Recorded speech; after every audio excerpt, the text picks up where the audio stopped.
Our guest today is a talented audio engineer who has been making records in Portland for over 10 years at Jackpot Recording Studio.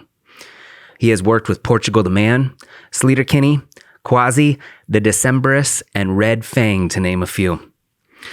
We didn't even come close to finishing this conversation, so hopefully he will be back for more episodes. I had a fucking fantastic time talking with my friend Adam Lee. So I know you probably got good mic technique. You know what you're doing. Yeah, I'm usually on the other side of this, so it's like I got to practice what I preach. There you go. Well, I wanted to ask you to start with, what made you decide to go into a career field where there are approximately 30 people doing it professionally? I know. There's nobody left. I know. It's such a hard thing to get into. It's really tough. It was a little bit of, it was a mixture of a handful of things. I'm a huge music fan, so being behind the scenes is just infinitely fascinating for me. I get to, and that mixed with, I was fortunate early on to have a couple gigs that, made me, kept me afloat. And there's always been this thought, well, I've gotten this far. Well, you said earlier that you, played in a band. What do you play? In that band, I was playing guitar. Okay. Yep. And so you started playing music with people, and then you realized that you could potentially make money at it. Actually, the origin story of how I actually got my hands dirty was my first band. In high school, I was 15, 16, and we had 5 songs. And I went at dinner table, asked my parents. I was like, "Hey, how does recording work? I want to be able to share this with people." And they were like, well, you got to go to a recording studio. And I was like,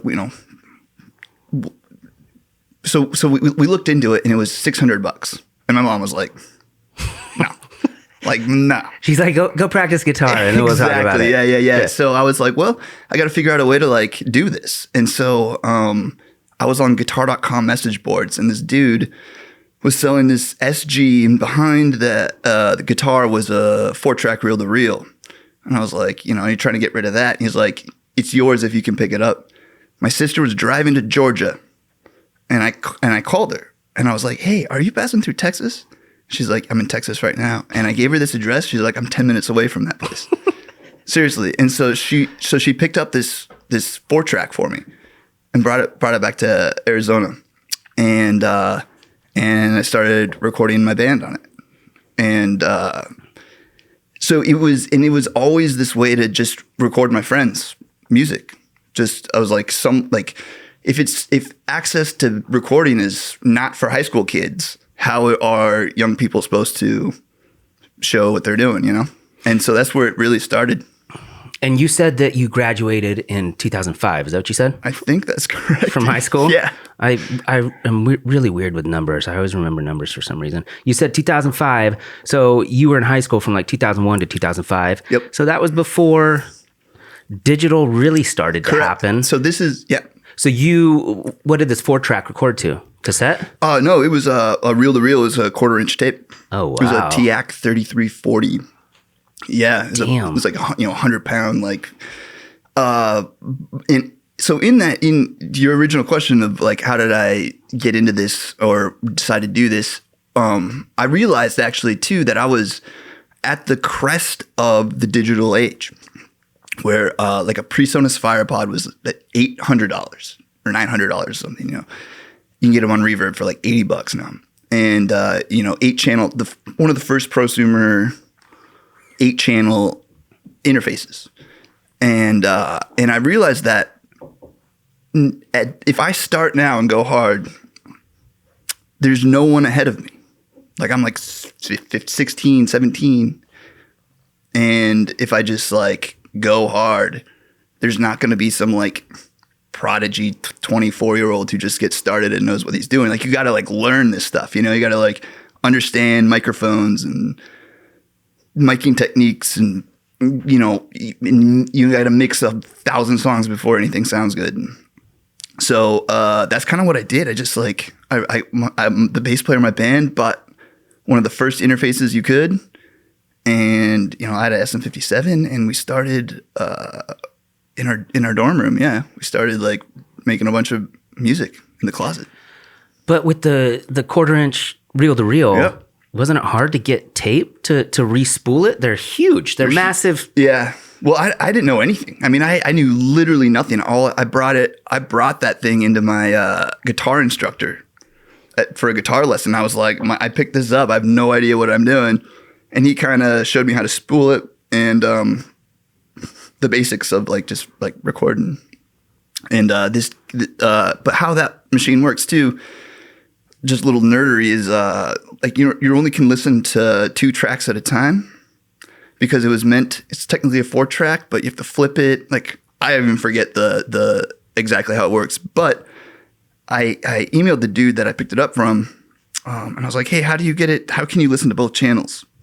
And he's like, well, you can't really on that machine, but I'll make you a cable. And he made me this like custom cable and sent it to me. I still use it all the time, actually. But yeah, so like I was just still to this day, I'm just like, you just figure it out, whatever's in front of you. So for people who don't understand what you're talking about, Yep. if it was 4-track and you could only listen to 2 at a time, you could record 1 track, like 1 guitar and 1 vocal.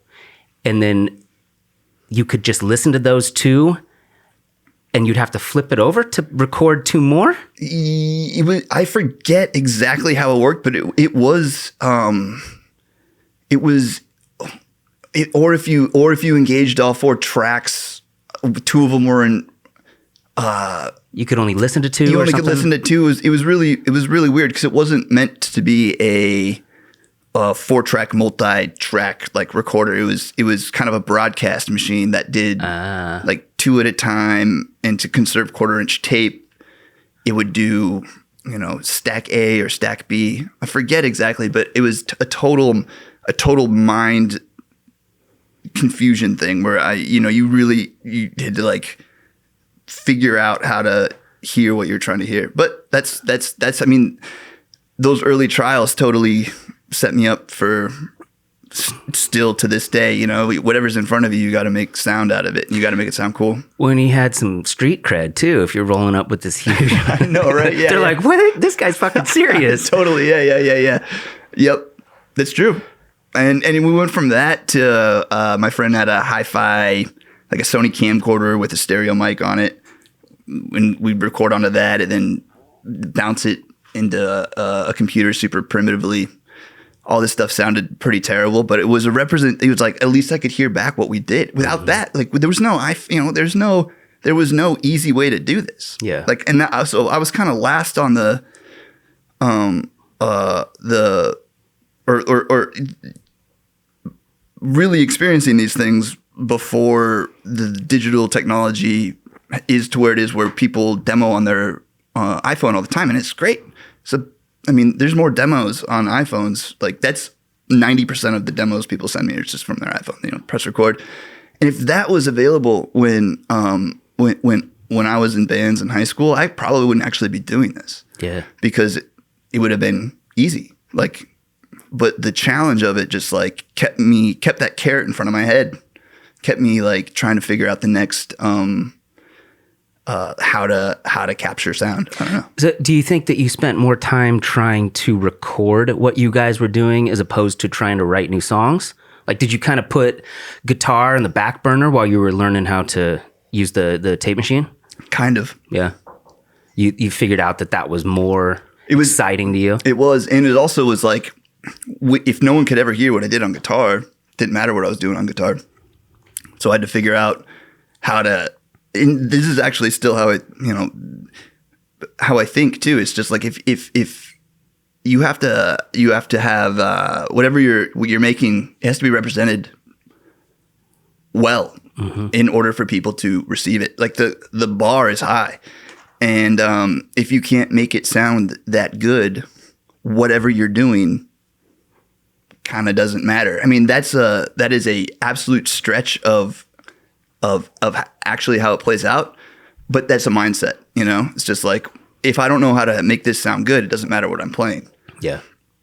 And a lot of people would argue that, the song matters more than the recording. And they're right, for sure. It's just the mindset of when you're you're the one in the chair trying to figure this out, Well, yeah, I always viewed it as that was an extra position in the band. Mm-hmm. You are responsible for helping everyone achieve whatever their vision is, and maybe they don't even know what it is. Definitely. And you doing a different mic technique or using a different mic or a different amp can totally change everything that's happening. And like you become a part of the band. So you're heavily invested. You're not just driving the train and punching a ticket and then going home. Like you're in it, man. You're really in it. Yeah. And it's really draining. Like it's really draining. You have to really want to be in it in order to see the finish line and be happy with where you're at the finish line. The last 10% of a record is grueling. Yeah. It's really fun though. It's really cool to see that happen. Yeah. So I was telling you earlier, and I've talked about it many times. I went to recording school in Phoenix, and while I was in the program, realized that I was probably not going to find a job doing it, which kind of sucks to figure that out when you're in the middle of college. Yeah. To figure out that unless you really go for it like you did, I did not. And I knew that it wasn't going to happen. And so the problem for me was that all the albums that I wanted to record had already been recorded. And I didn't really understand that until I was in college. Yeah. And it sounds really stupid now, but all the stuff that I really loved had already been recorded. And that doesn't mean that they haven't recorded some incredible stuff since 2005. But I finished up school, and I had some friends that went on. One guy went and did some stuff with Kanye. This other guy did some stuff with some other large names. And I don't really talk to him much anymore. But the thing they always told me earlier on when I did talk to him is that they would spend so much time on a specific song or a specific album, they just couldn't listen to it anymore. Yeah. So that also kind of sucks. Yeah. If you're so deeply involved with it, you're just like, no, man, I don't want to hear it. Yep. And it's not necessarily that you don't want to hear it, because it's tired. You can't enter. It's like if you're in a marriage and then you get a divorce, you don't really want to you don't want to go out to lunch with your ex. It's hashed out. It happened. You got whatever you got. I got whatever I got. And then, but we don't need to hang out that much anymore. There's only a handful of records that I've done that I'll like listen to that I'm like a fan of. I'm a fan of a lot of the stuff that I've done, but not in a way where I can't turn off the critical ear. Oh, so you listen to it and you think about all the stuff you could have done differently. Kind of, sort of, in a way, yes. Yeah. Basically, yeah. Or if not, what I could have done differently, what could have happened in the sessions that would have yielded a different result. Okay. But do you ever listen to something and just think, I did that? Rarely. Really? Yeah, rarely. Like it's but yeah, sometimes. Rarely though. Huh. Yeah. It just I can't hear it like other people hear it. I get that. Yeah, so it doesn't hit like a fan. Well, yeah, because the first time that you hear some song that changed your life, you're in the backseat of your car and you're going to McDonald's to get Totally. All this stuff gets tied in, all these memories, and maybe the first time you kissed a girl, some song came on, like it gets ingrained in you in a different way. And if you're in the studio and somebody you love and respect, or just somebody you're working for, or whatever, they come in and they play something for you, that's the first time you're hearing it. Yep. And maybe they're just demoing it on their guitar. Yep. And then you got to hear it 3,000 times. Correct. Yeah. Yeah. And in that, so you have a different memory cache of the song. The first time you heard it, it still could be super moving, but your experience with that song really actually ends when it gets released.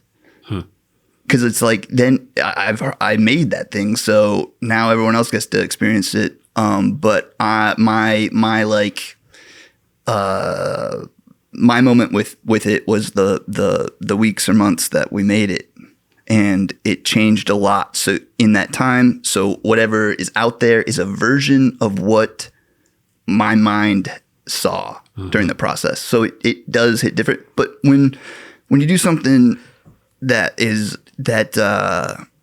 sounds good and people agree on it, and enough time passes, and then you hear it naturally, that's when sometimes I'll get that dopamine drip of like, oh hell yeah, that's dope. Yeah. No, I know what you mean. Anytime this happens to me all the time. I'll just be in like a Target. It sounds stupid, but I'll just be in some fucking generic store and I'll hear like a Mariah Carey song from the 90s. Yeah, man. That I haven't heard in 20 years. Yeah. And I'm like, I know why that song is so good. Yeah. You don't want to admit it, but No, you I know why it's good. Yeah. It's so fucking tight. Yeah. And the musicians that are behind some of those things that have happened, you talk about like Quincy Jones and Michael Jackson. Yeah, man. You go and listen to some of those albums.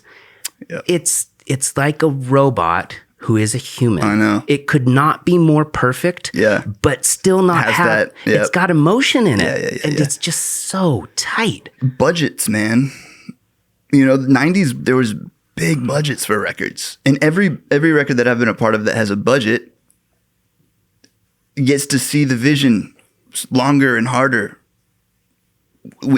in comfort. Budgets have a big thing to do with that Mariah Carey sound. Mm-hmm. You can't, and the thing is you can't fake it. It's like hours of mixing and hours of like tediously deciding what goes where, how, when, and the people that were doing it back then, they were masters, still are, but a lot of that stuff was to tape too. So even the level playing field that we are now in the digital age hasn't necessarily served music like one would maybe hope. It's just it's made crappier things sound better, and it's made really good stuff sound crappier to some degree. I don't know, hot take, but it's true. It's interesting because like I don't when I like go to listen to music, I don't put on Mariah Carey, but like if I know exactly what you're talking about. Yeah. I know exactly what you're talking about.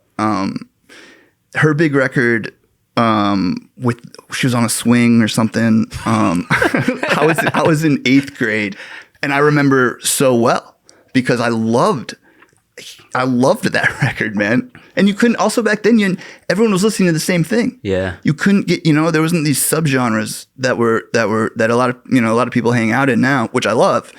But it was, there was no access to that. There was no, so it's just, interesting. Yeah, it's weird because when you write a really good song, it really doesn't matter what genre it is. If you write a really good song and you have people helping you produce it and it's recorded well, yep, it will translate no matter what. 100%. I agree 100%. I mean, a good song, I always think, can hang out in different genres. And especially today, like current music is genreless, like all of it.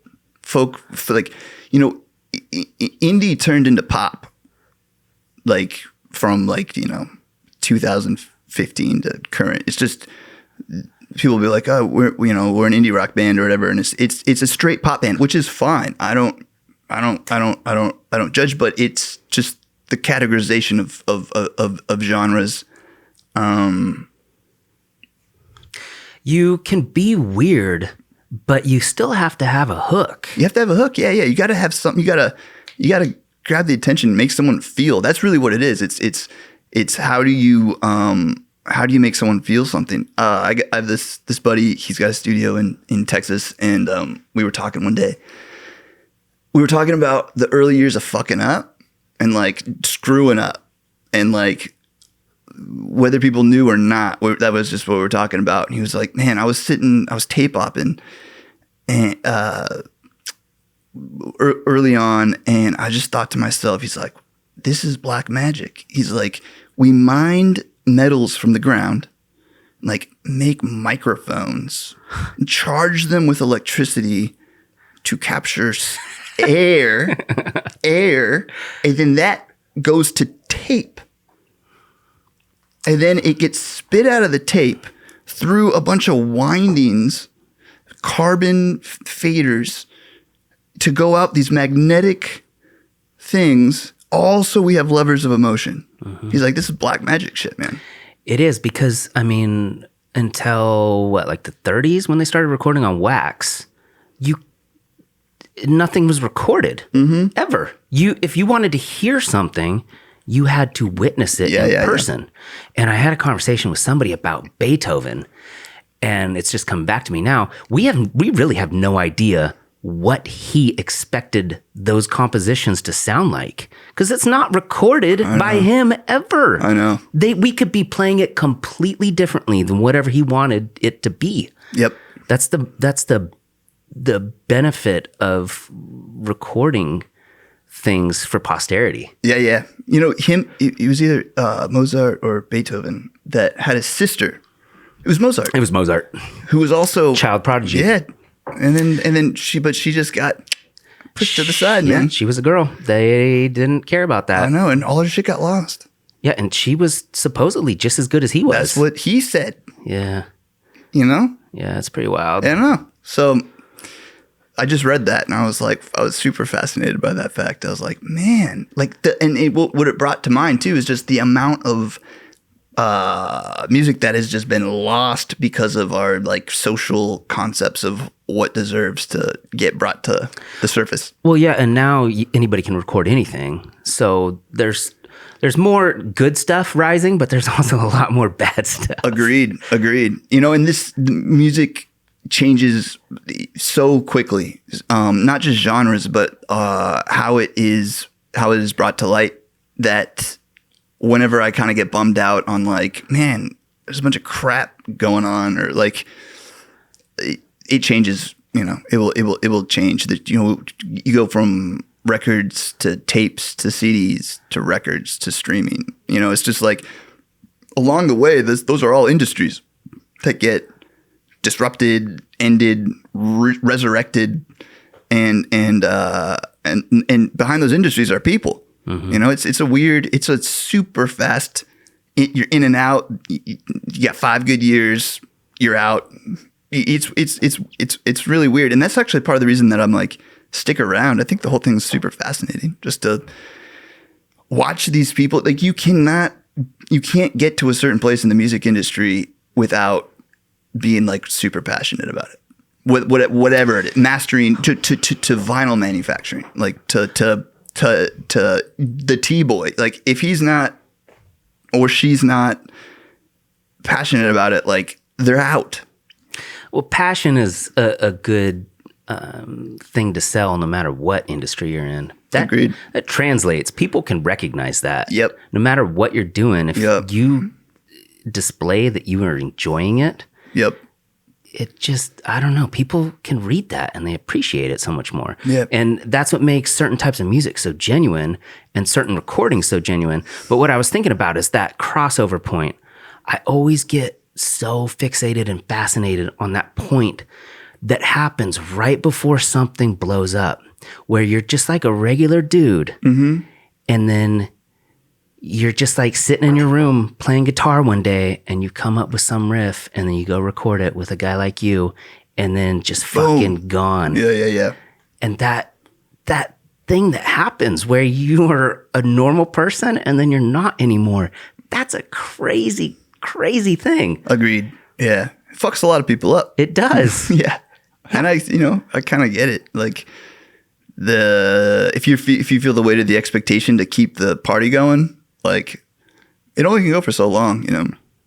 The people that drift off into the background but still keep making the stuff, that's when you get some longevity, like from my observations. Like, you know, some people get lucky. I think Radiohead is probably the best example. They were Radio who? Who are you talking about here? Huh? They have been I don't know, 100 different types of band, but they were a specific type of band until Kid A. Well, yeah, no, right before OK Computer. So I forget which one was before that. The Bends, maybe? But it was like 98, 99. They were kind of like grunge rock, pop rock kind of. But then when they put out OK Computer... I mean, yeah, that's... It changed everything. Yeah. And then they could do whatever they wanted. Correct. It doesn't matter anymore. Yeah. And they...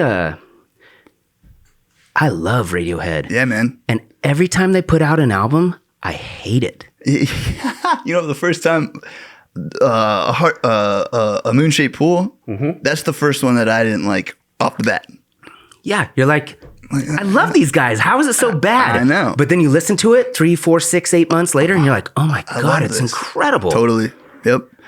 It's interesting. That is exactly, I mean, up until though, it's a moon-shaped pool, right? Yeah. It's like a heart-shaped pool, heart-shaped box. What the fuck are we talking about? That was my first experience with that, with Radiohead. And it was really weird. But yeah, 6 months later, I'm like, oh yeah, no, I love this. But Kid A, like, changed my life. Yeah. Like, that actually is, like, probably the favorite record, whatever. Like, but it's one of the most impactful records that, like, ever hit me. I remember the first moment I heard it. I remember, like, there's all these, like, super intense memories that are associated with that change of, and I had heard it before, but it was like when I really sank into it was right before I moved to Portland, actually. And it just, like, I don't know. It just, like, rearranged my brain. Hard to explain. Did it tie in with all the stuff you were talking about before we started recording about leaving Phoenix? Yes and no. It does retrospectively, but at the moment, I wasn't like connecting the dots, if that makes any sense. Like, it was like a new frontier in my mind. That was the soundtrack to. So yes, to answer your question, totally. But you know, like, the first time I heard How to Disappear Completely, I was in the back of where I was. My family used to go to Michigan every summer for, like, vacation. My parents' friends had a cabin up there, and it's hot as shit in Arizona, as you know. And so in, like, July, basically, we'd drive up to Michigan, and my friend's sister burnt me. Kid A burnt me. Burnt you a disc. Burnt me a disc. A CDR. A CDR in a blue 45-second anti-skip. You know, like, I know you're talking about. Yeah, and like, I don't know what happened in that moment. we were just driving by this lake, and, like, I'm loving this record, and How to Disappear Completely rolls up, and, like, it just changed everything. I don't know. It's hard to explain, man. It's just like everything changed. I don't know, but that record specifically, though, that one did it for me. I got a good story. I can't quite share it. Okay. On the internet, but I'll tell you. Okay. But it's just about that record. It's pretty benign, but okay, that's cool. We can talk about it afterwards. Yep. Yeah. No, I know exactly what you're talking about. For some reason, I don't know, man. It's like something just, you tap into the universe somehow. Yeah. And it's maybe not even the first time you've heard a song, but it's just the right moment. It's the right moment, yeah. It's the right moment. And a lot of those things happened when I was younger.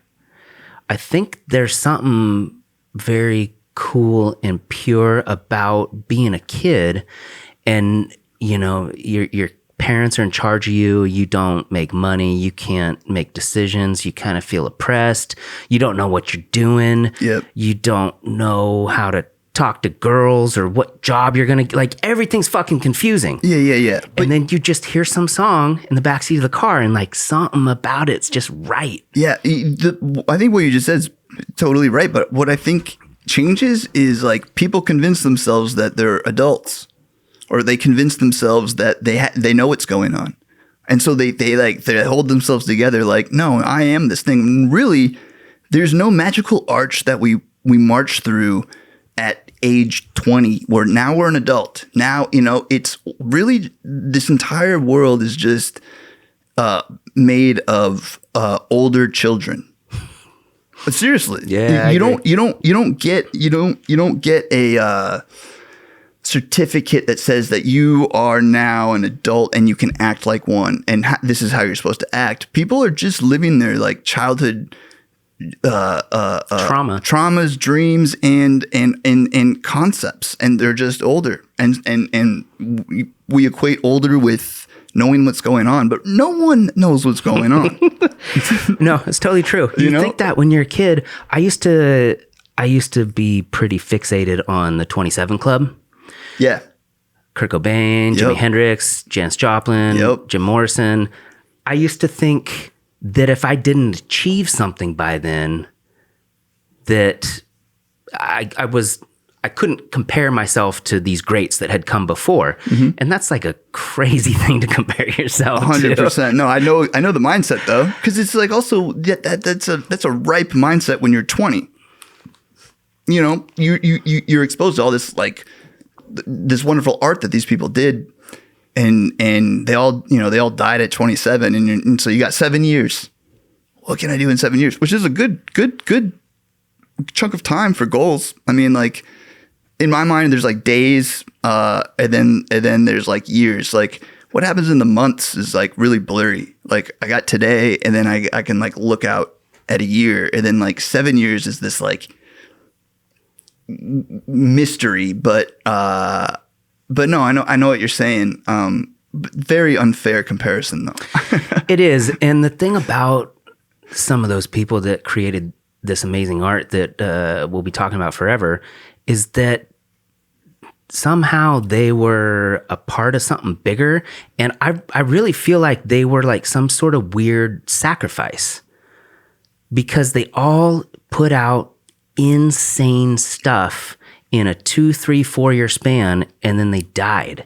It's like it's like they had an entire lifetime of collective art scrunched into a couple years, and then the earth or the universe is like, fuck you, you're dead. I know. No, totally. And the thing is I think like the quality of that art, and probably the demand on it from their, the labels, the industry, the fans, caused the death of them. It is kind of like, I mean, I'm not like trying to make a Jesus analogy here, but like the government killed Jesus, like the people brought him, and that's what the 27 Club is. It's not like there's no car accidents, it's drug overdoses. Yeah. And like, why are people addicted to drugs? It's like to cope with the pressures and stress of life, and like maybe to like for a little creative muse or whatever, but like that's with those people would likely be alive if they weren't insanely good at what they did. But also if they were still alive, they'd be Keith Richards, they'd be fucking Rod Stewart. Yep. They'd be these ancient dinosaurs. No offense to those guys, maybe they're awesome. They'd be ancient dinosaurs that had 6 or 7 shitty albums. Mm-hmm. It's a bad way to look at it, but that's the cool thing about those people that died. That's all we got. We got Shannon Hoon with Blind Melon. That's all we get, and it's fucking incredible. Yeah. No, I agree. It's weird. The 27 Club. It's weird. Yeah. It gets more notoriety than it should. They just happened to die. I know. When they were 27. But the list it's not is like long. Some conspiracy the or list something. is long. Yeah, it's not a conspiracy. Other than like the conspiracy is like you only can do a lot of drugs for a certain amount of time before you die. Yeah. Like, which is not a conspiracy, but again, that's a reality of that world, this world. Well, yeah, it's an industry that celebrates artistic achievement. And most of those people, like myself, and probably like you as well, are impulsive and get off on the thrill of doing crazy stuff, because when you are successful at crazy, it is untouchable. Yeah. It's also, crazy is unknown. You can't have a predictable end result when you enter some crazy fucked up moment. And so whatever happens out of it is novel. You know, it's like that's kind of keeps me on outside of the middle of the road. It's just like the middle of the road's like so boring to me. So boring that like I'll get like depressed. I'll get hypnotized in apathy. Like I'm just blah blah blah blah blah. Like who cares? You know, until and like so it's yeah. So the impulsiveness is it's a result of like trying to enjoy this experience. It's not fueled by like any nefarious thoughts. It's just like how like I don't like to be bored. I don't know. So sue me. Like what? So let's put a spring reverb on the bass. Like you know, like whatever. But the thing is like once you poke the bear, you know, something rolls out that's unexpected and exciting for everyone. And I'm speaking extremely generally, like, you know, it could be in the studio, it could be in your relationship, it could be like, I'm going to buy this car or whatever. But like, if you're not a little bit impulsive, like, and you're not bored, call me. How do you do it? Yeah. Yeah. It's a different personality, a different mindset. I know people, and no offense to them, they're great people, but totally. they love routine. They love 9 to 5. I know. And you know what? And I know exactly. And when I talk to these people, they sell like when they're like, I'll get into this conversation, I'm like, how do you do it? Or like, well, they're like, isn't that boring or something? And like what they tell me back is really attractive. They're like, no, man, the stability is like something you can count on. And like, I know I'm going to get a good night's sleep. And like, my fridge is stocked. All this shit. And you're like, that sounds pretty good. No, I get it. Like the result works. Yeah. But the process, to me, I never found that process that gets me to that result comfortably. Yeah, it's not exciting enough. It's just not. No. And like it's so short, man. We'll be dead tomorrow, and nobody will know who you are the next day, and that's life. So if that's life, then wiggle it how you want, or at least attempt to. That's what I like to say to people all the time, who are kind of scared to try things and just experience different parts of life. I'm like, same. What are you? You're worried about embarrassment? Yeah. Are you worried about? Are you trying to become some important figure like Martin Luther King, Abraham Lincoln, George Washington? Anybody who is an important figure in history, do you really care about them? Julius Caesar, Jesus, do you really care? They were people who lived and died. There's stories and facts and books written about them. You really don't care. What you care about are the people you hang out with day to day, your kids, your family. Yep. Don't worry about anything. Yep. Just fucking have a good time. Have a good time. Yeah. Yeah. Have a good time. And you know, the golden rule is don't contribute to the suffering of others. That's it. That's it. And then, and if you're doing that, having a good time, like keep the party rolling, man. And also having a good time, like you said, like to some people is the stability, and hats off. Awesome. Rad. Love it. Can't have one without the other. But it's just not, it doesn't work for me. I haven't, you know, I there's so many times I've wished that it could and that it would. But knowing myself, I know that it won't, and so I can't step forward with like a real stable thing. It's almost like, do you know who Artie Lang is? No. Artie Lang is a comedian who has a very, very horrible history with drug use and hookers and trying to kill himself. And he was on the Howard Stern show. He's a hilarious dude. He's done some crazy stuff. He wrote some fucking hilarious books. It is incredible that he is still alive. He actually tried to kill himself. I think he stabbed himself in the stomach like 9 times. And then his mom and his brother, I think, walked in. Can you imagine seeing that? No. Called the cops. Got him. He's a wreck. Yeah. That's kind of who he is. Yeah. Yeah. Him sober is not really him. And I hate to say he's just a fucking drug addict forever, but you kind of got to figure out who you are. Mm-hmm. Sometimes you can't just become the other thing. You're not going to become an accountant. I literally dream. There's part of me that dreams about it though. And you know what's interesting? In my little dream fantasy, it's a dental hygienist. I don't know why, but sweet. But it's just like that. The stability is attractive. Like I understand why people like put up with the monotony, but no, you're right. I'm never going to be an accountant. No, I mean, I am a terrible accountant. Like, I'm so bad. It's hard. I still haven't done my taxes from 2020. No, for real. I'm not even joking. That's a fact. Or I don't think 2019.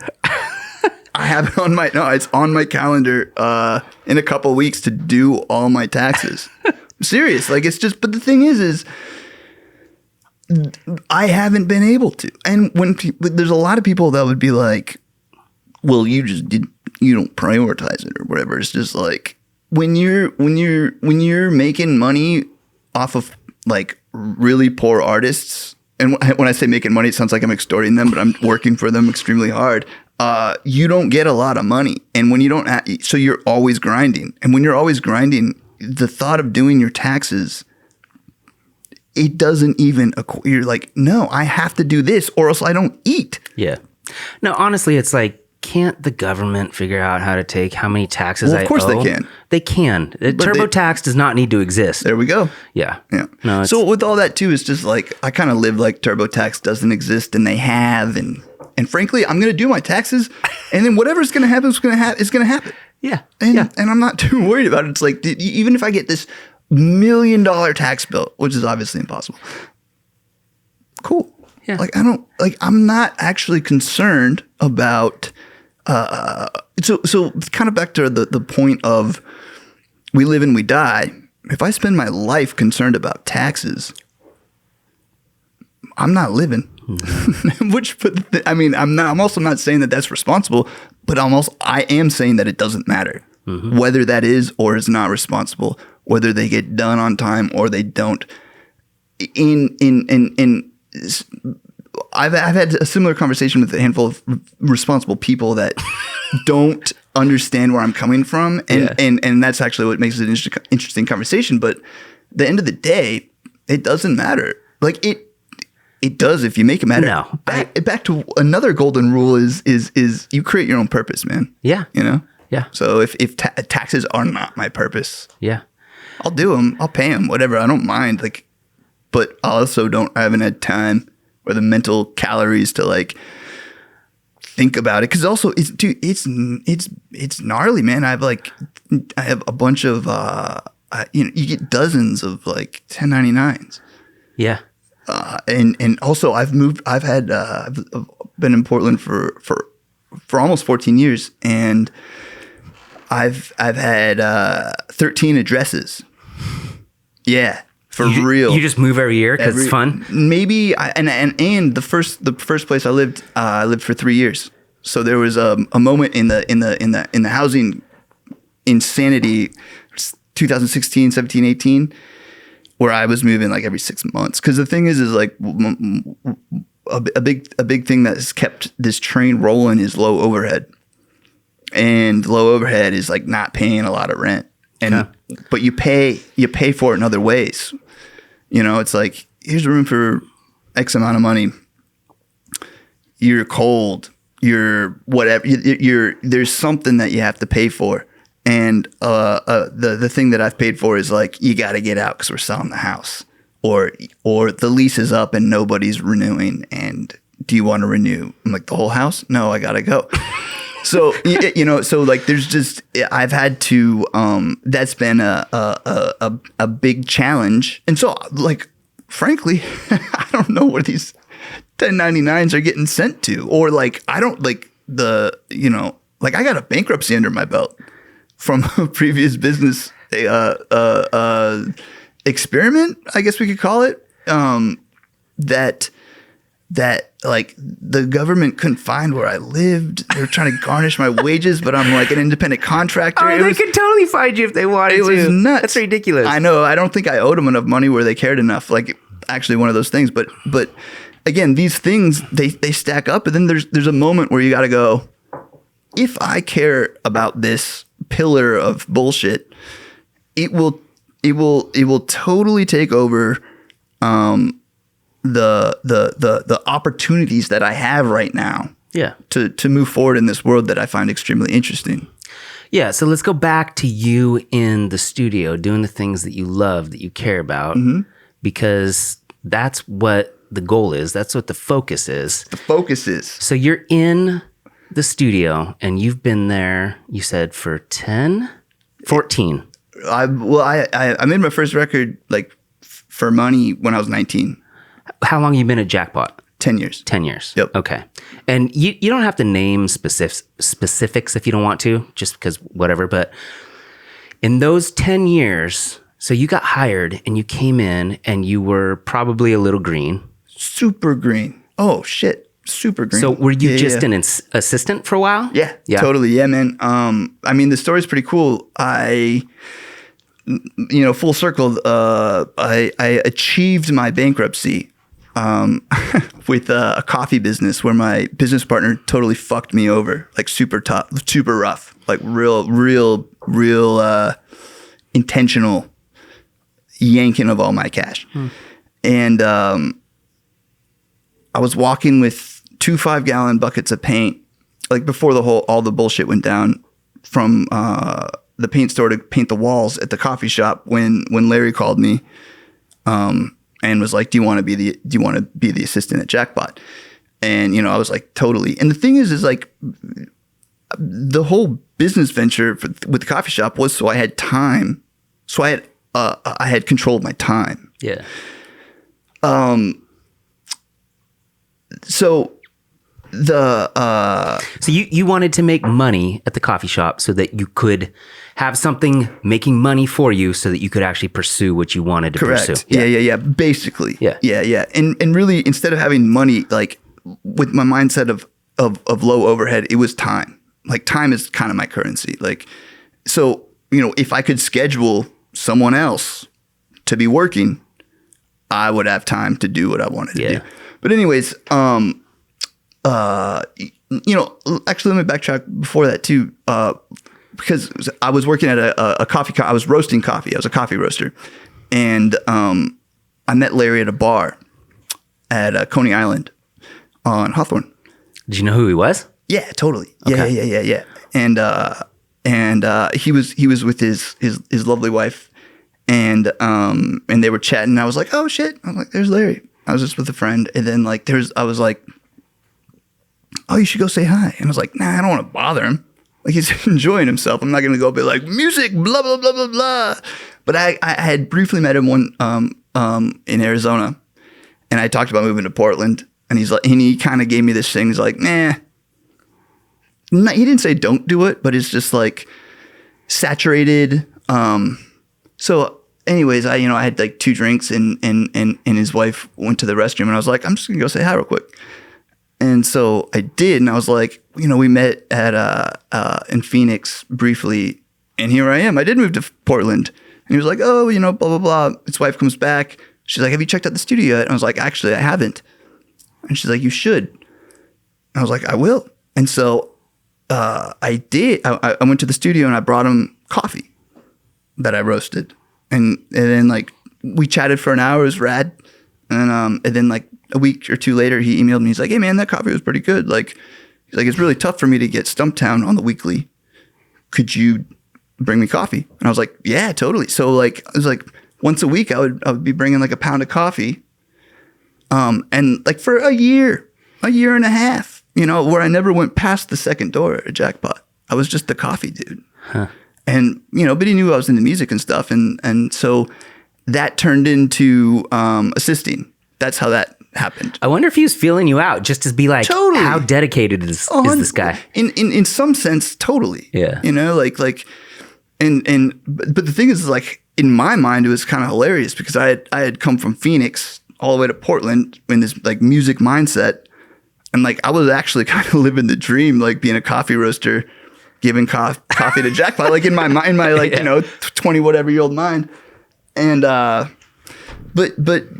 I forget what the original question was, but that's kind of the origin of like I was delivering coffee before I was ever doing sessions or something like that. So you get in there and you start doing sessions, and you obviously had knowledge of mic technique and signal flow and tape machines. Yep. And so you got in there, you knew enough to kind of make it happen, but well, what you just said is totally true. And the thing that I did not have knowledge in is Pro Tools, which is like the industry standard software.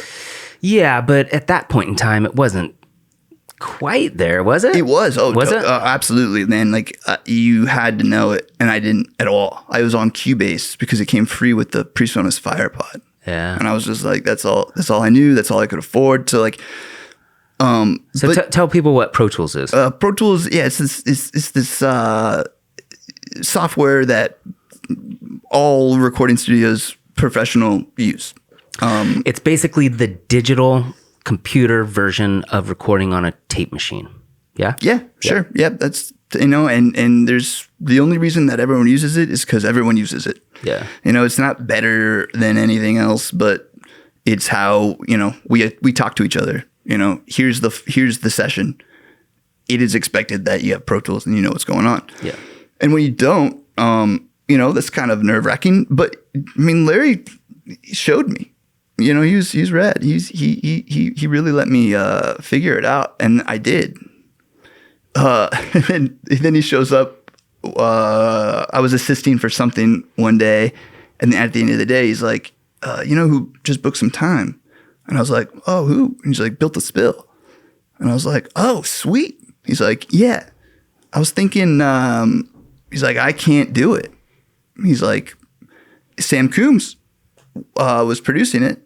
And Sam's obviously like a wickedly good musician with amazing ears. And they didn't need like a full-blown like engineer. And I knew the basics. And that record was to tape. So I didn't actually have to know Pro Tools.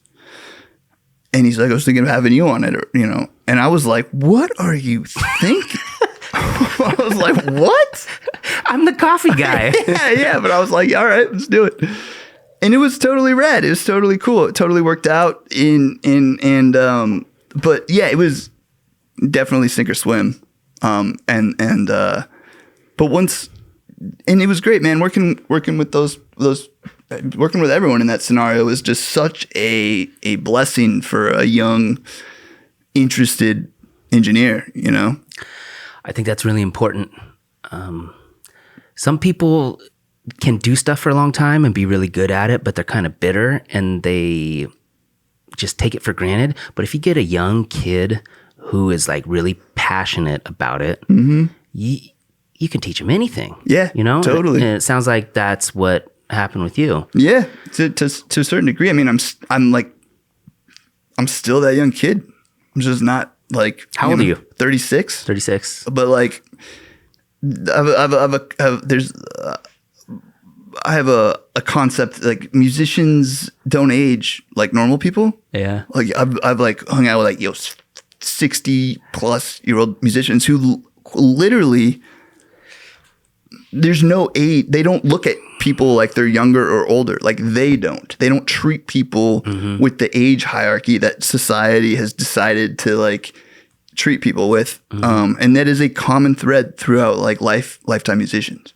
It's just an observation from the chair. It's pretty cool. Yeah. And so like being able to kind of like be in that scenario, be super young, but not have the people above me treat me in a way that like assumes that a younger person is stupider, was really valuable in that moment. Well, yeah, if you're an established engineer, it seems like you would be much smarter to bring in someone young who has fresh ideas, because I don't know, the older I get, anything I think about anything, I'm always like, maybe I'm just too set in my ways. Well, definitely. I need somebody else to be like, no, dude, what the fuck are you doing? Definitely. I mean, the thing is we're all too set in our ways. Everyone. Like, we think that we think we know what's going on. Kind of back to what we were talking about earlier. I forget if we were recording or not, but like, once the magic of like that period of time when you're 15 to 22 is over with, well, it's not really over with. It's a mindset. You've convinced yourself that now you know what you're supposed to do. Now you know how people are supposed to view you. Now you know how what you need to do in order to get to a place where you think you should go. And all that shit's bull. It's just not actually reality. I'm not saying that it's not valuable to some people, but it's not how the cookie crumbles in real life. Life happens, and it plays out in a way that actually, I guarantee you could not predict. Yeah. And if you know that, then you kind of go into every scenario just like live in the moment. And that's like one of the biggest things I probably picked up throughout this like this life is it's just the rubber meets the road in a moment. Life is a moment, and you cannot think your way out of consequences of the future. You're just like, well, that's not going to happen to me. Like, well, yeah, it might, or it won't, but you don't know that right now. Mm-hmm. So don't make decisions right now where you're banking on that going to happen. Like that's then you're going to set yourself up to be kind of screwed. Well, yeah, you end up stunting yourself because you assume something's going to happen. Yeah, which we all do. That's the thing is like it's hard to avoid. That's how our mind works, but it's just not how it happens in reality, if that makes any sense, So when you go to work over the last stretch that you've been at Jackpot, and you, regardless of who the talent is and who you're going to be working with, do you go in to work each day thinking, I mean, you must go in just like a blank slate. You have no idea what's going to happen. Yeah,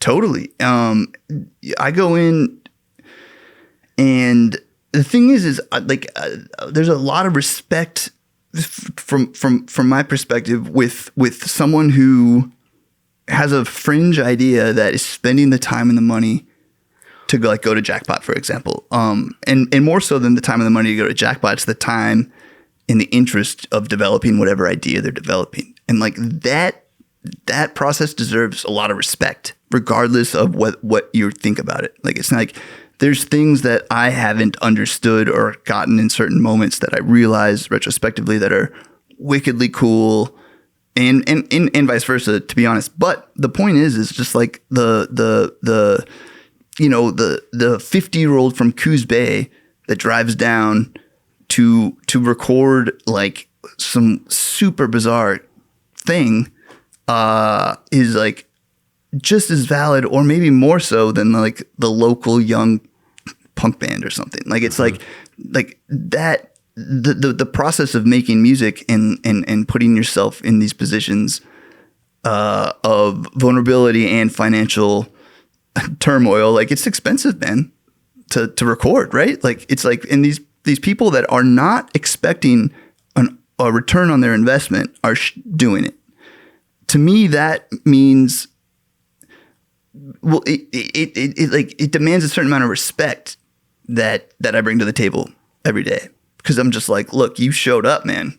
And it's not like you just showed up today. Like, you showed up for the last like 3 years for this idea, for this day. Mm. You spent 3 years writing this thing that, like, I don't care if I like or not.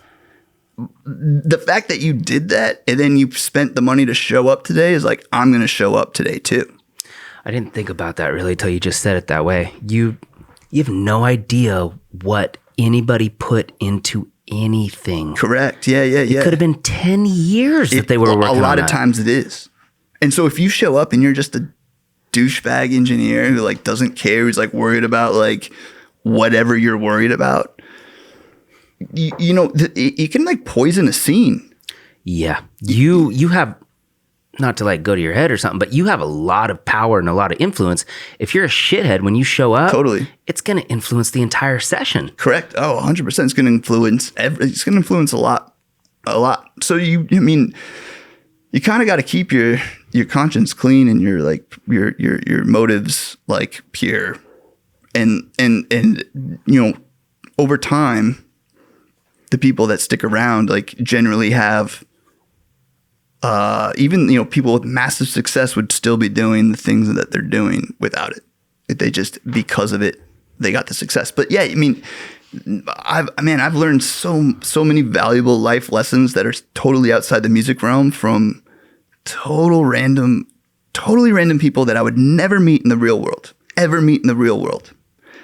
But we spent 3 days in the studio, and now we're like lifelong friends and like super, Yeah, you help them achieve their vision, which is like pretty big. Yeah, and it's like, then that's that. It's every time it's a challenge, and like, but I show up like really, like, I mean, authentically and earnestly. Like, it's like if they're showing up, like I'm receiving a financial benefit. They're accruing a financial deficit.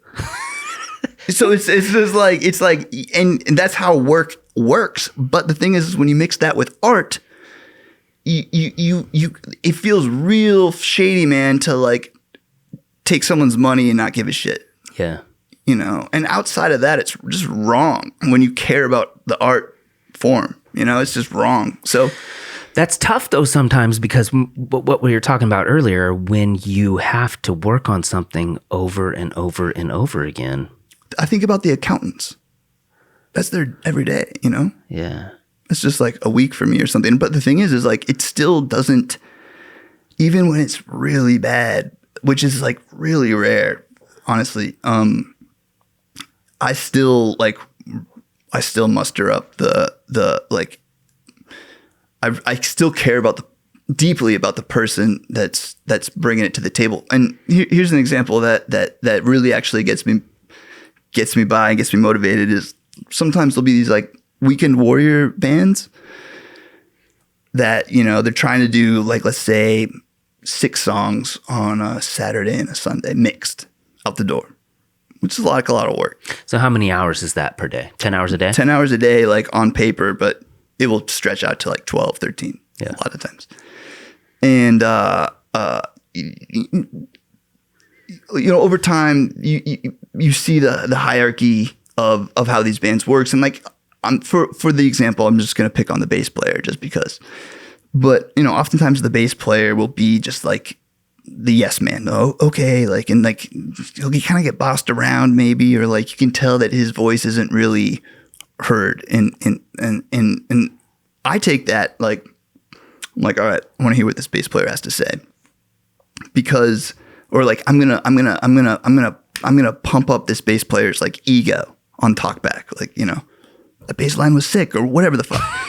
And oftentimes it is, it's just no one's saying it, but the point is like when they leave the studio, they are like, they're stoked on so much more than just like the music that they just made.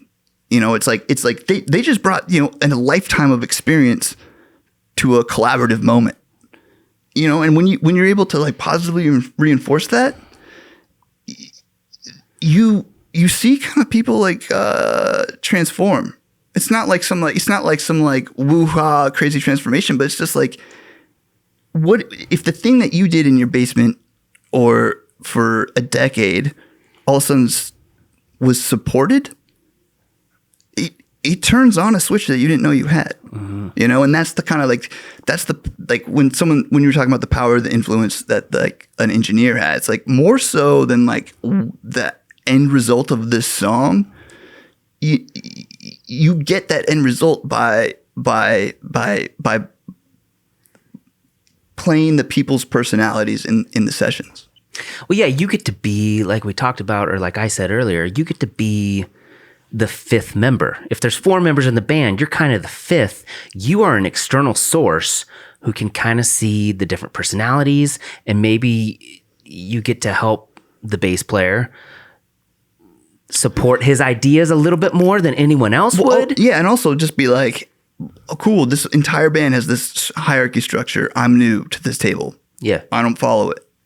That's so important, though. That's what I'm saying. You're an external source. Yeah. So that maybe, hopefully, they trust. It's the thing. You've got to gain the trust. And in order to gain the trust, you have to have decent ideas, and you have to be bold on your like implementation of them. Like, well, you got to be honest too, right? Oh yeah. You got to say if it's awesome, or you got to say if it sucks. That's what a lot of people like. They're like, well, what happens when I'm just like, you tell them that it's not good and do it again. Like, it's like, look, time is money. I respect you as a person bringing it to the table, and it needs to happen again. So let's go. Yeah. But totally. Yeah. You gotta be honest. That's something that I like, I switched on early on. I was just, cause some people aren't, and you can't, this is an example. After your friend's band plays a show, there's one thing that you say to them after that, no matter what. Good show. Hey, that was awesome. Whether it was or wasn't, you might hash that out later, depending on how close of friends you are. But in the studio, that wastes money. Oh, that was great. Was it? No, you got to do it again. So I'm just going to not say that was good. There's different levels of great, though. There's not great because they weren't tight. There's not great because nobody's fucking playing with any heart. Correct. Like, there's so many elements in that. Yeah. You got to figure out what they need, what needs to happen in order to like produce the thing you think they're capable of. So how often does somebody come in and you can tell they have talent and they just can't? Some people can't perform on cue. Mm-hmm. So, I mean, that's got to be like a huge challenge if you're in the studio and time is money. Mm-hmm. If you can't just quite capture like the live sound or whatever it is. Mm-hmm. Well, you got to. That's your job. You got to figure it out, So, I mean, do you act as a producer in some ways then? Like inspiring them and like, hey, you guys are fucking killing it. Yeah, the hats have totally been blurred. There's the line between engineer and producer is really just how much the person or the artist is willing to listen. And sometimes they're like, they don't want to hear production ideas. Totally rad. Other times they need it. Mm-hmm. And you got to figure that out real quick, and you got to like give them what they want. And also you got to give them a little bit what they need. It's a really tight balance of figuring out that side of it. It really, really is. And I love it. It's part of like, I really, really love the psychology behind trying to figure out what someone's capable of, what they're bringing to the table, and how much time we have in order to get the best result. Yeah, man. I can't think of any specifics off the top of my head, but you could have an insanely talented person, Michael Jackson, whoever, I'm drawing a blank. You could have some incredibly talented person who comes in to record, and if they're not inspired in some way, like there's a ton of recordings where they're not quite perfect, but you love them because like Aretha Franklin. Absolutely. Like there's so much passion involved in it. You forgive the fact that it's not perfect. Yeah. Oh, that's almost more important sometimes. It's definitely more important because you're capturing a moment in time. Not even sometimes. I mean, 100% of the time. Like I said earlier, it's like it's a moment. You're in a moment. You can't think about the end result in the future of how it's going to be. Like it's got to represent what it needs to represent in the now, in the moment. But with that said, so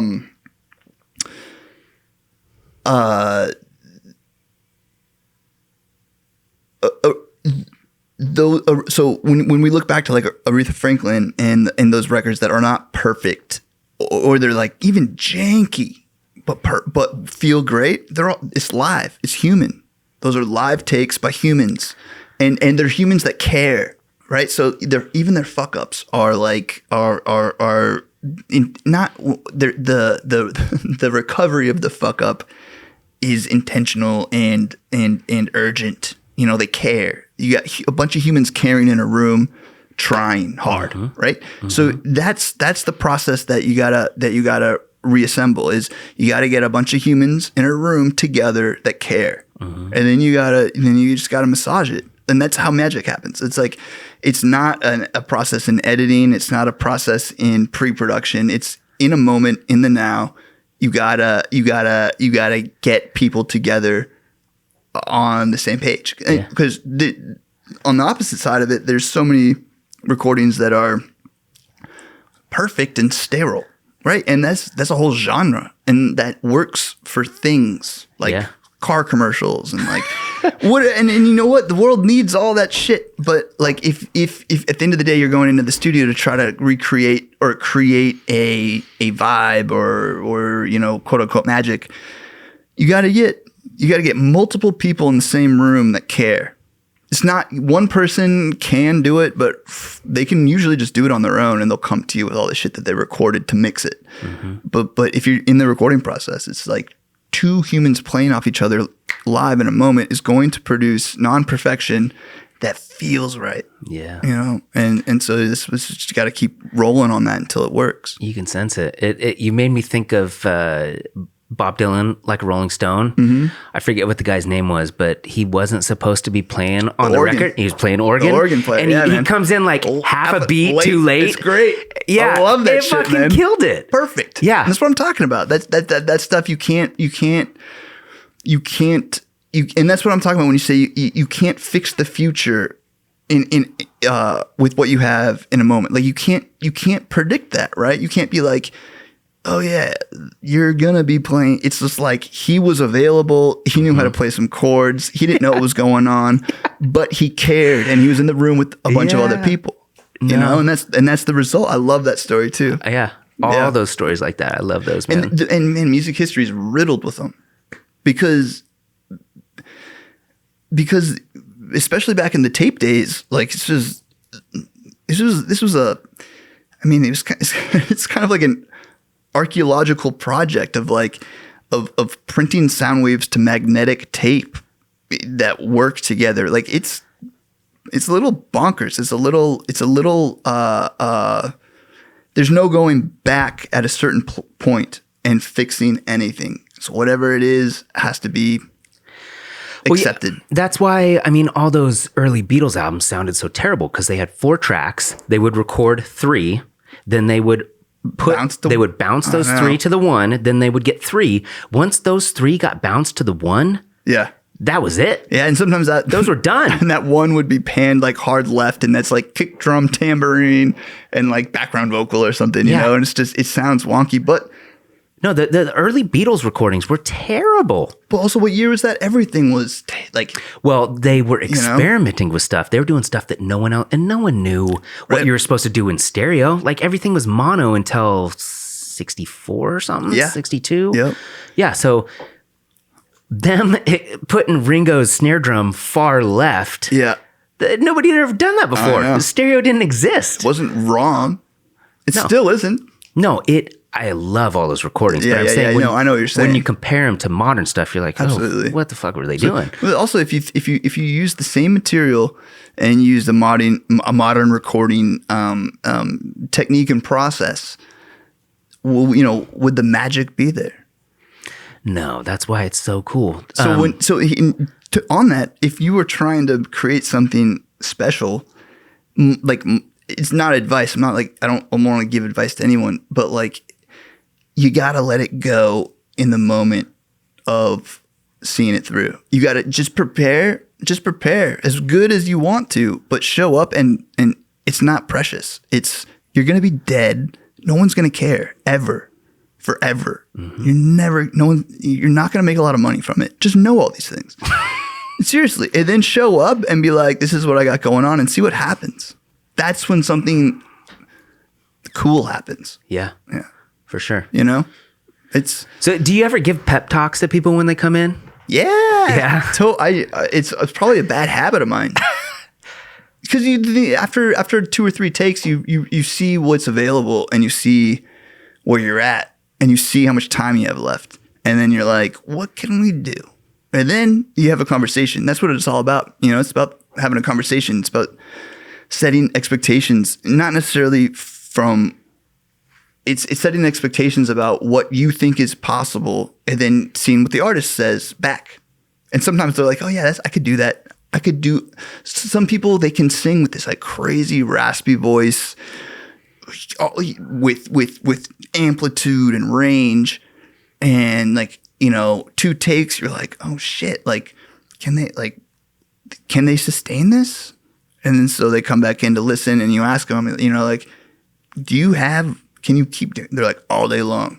I can do this forever. And you're like, what? And then some people come in and they're done after 3 takes, like because they're giving it, and I understand, but it's not a fault of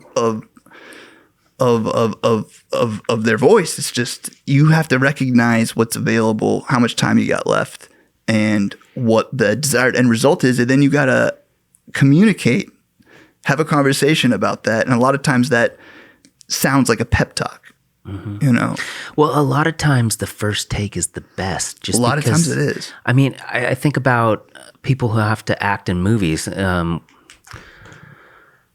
damn it, I'm drawing a blank on his name. Brad Pitt. No, the director, the famous director that did Clockwork Orange. So I'm like notorious. I haven't seen like any movies ever in my life. It's really bonkers. But Tarantino. No, I can't think of his name. He's a super famous director. He is notorious for making his actors do hundreds of takes because I don't know what his thought process was. Something about they do it so many times that it becomes like natural character, I guess. But in music, to me, sometimes the more you do it, the more homogenized it is. Yeah. Like that first take or the second or third, there's some sort of energy that's in that. It's way different from the 45th take. I agree 100%. From my experience, it's how well like prepared the song is, and not saying that a not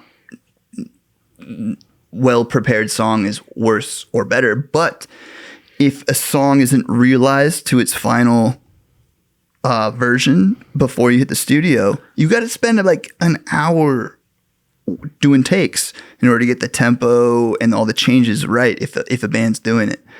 And then once it's solidified, once the form is solidified, that magic, I feel, rises. Is possible. But before that, it's like the tempos are slow, everyone's screwing up. It's it's a mash, which is cool too. It's like seeing a song come to life is fun.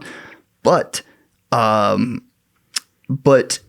if a band's like super well rehearsed and they're like, we got 6 songs to do on Saturday and Sunday, and they show up, a lot of times that first take is the best. Yeah, totally. I heard a really interesting story about. It's probably the same movie director you're talking about that I don't know either. That this actor was doing this take and it wasn't right, and he called like a break on the set and had the actor sit next to him, and they sat in silence for 20 minutes, and then he's like, "Go do it," and then first take after that 20 minutes, they got it. And it's like a famous scene too. It's like a moment in cinema, and I mean, I totally understand what, like, from both perspectives. We don't need to talk about what just happened. You were there, right? But you need time away from what just happened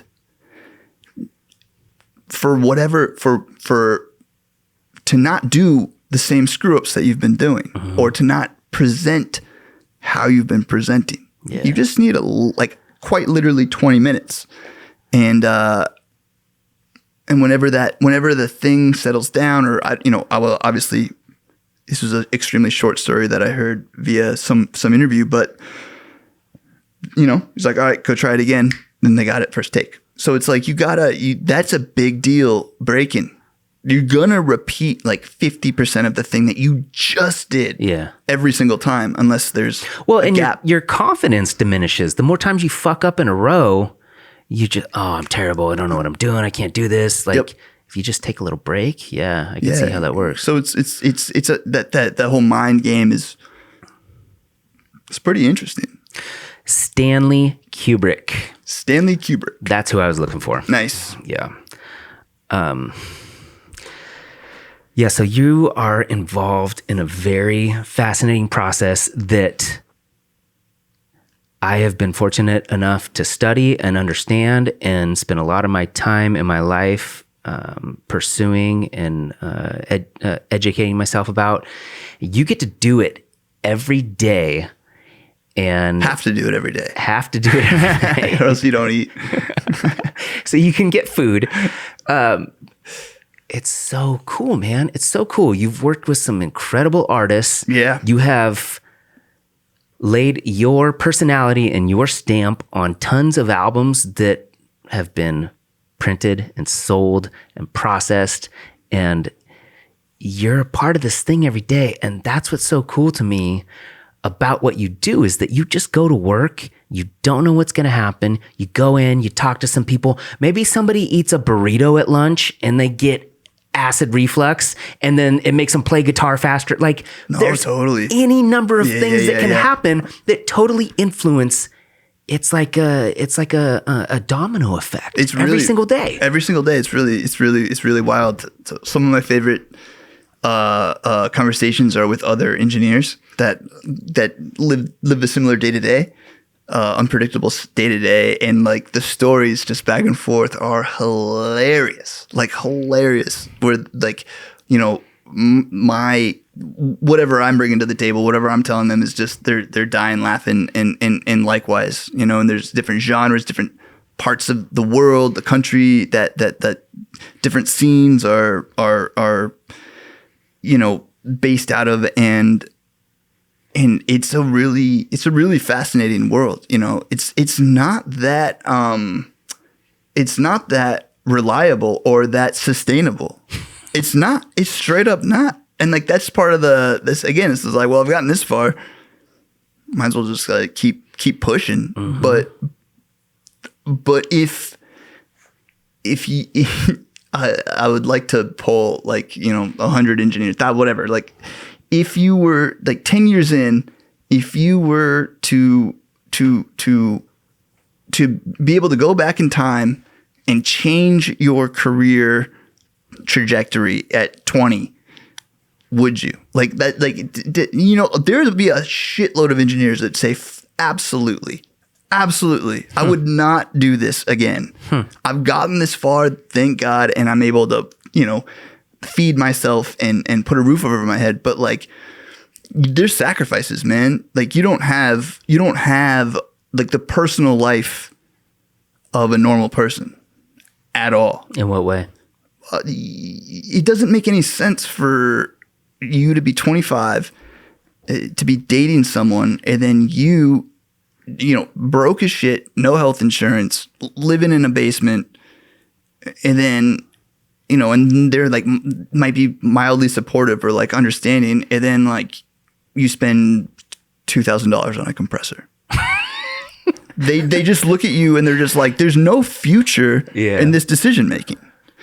You know, and that's just one scenario, you know, and then there's the hours, you know, and there's the you know, you're constantly having to print mixes and stems for shit that you did years ago, and it becomes really weird for other people to like accept that that's what they're gonna have to deal with for a long term. So like, your personal life just really is not what other people experience.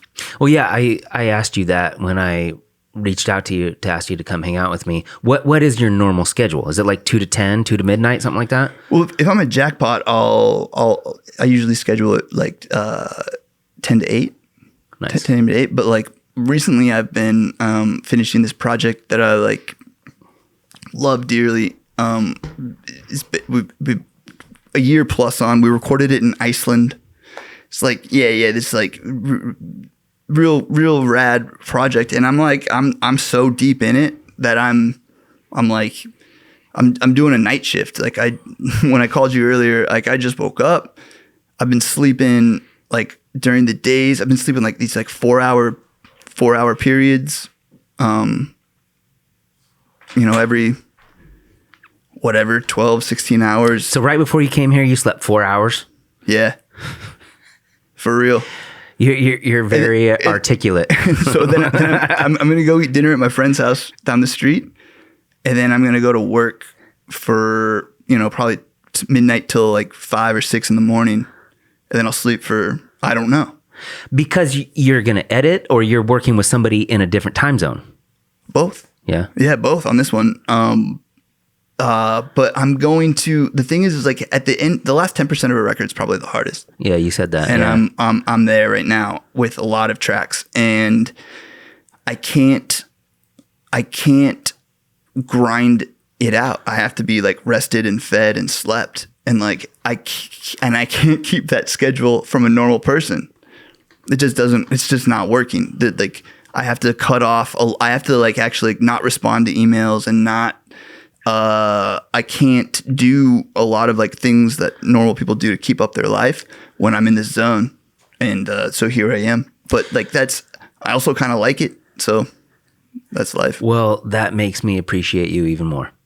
Hey, you made the time. I'm going to shut it down right now. I would really like it if you came back and we talked about more. Man. I wanted to go through a bunch of songs and talk about snare drums and all kinds of. In. I love nerding out. Okay, I got the answers. You got not the right answers, but we could talk about it for sure. Okay, cool. Yeah, man. Let's Awesome. do it. Thank you. Yeah, totally.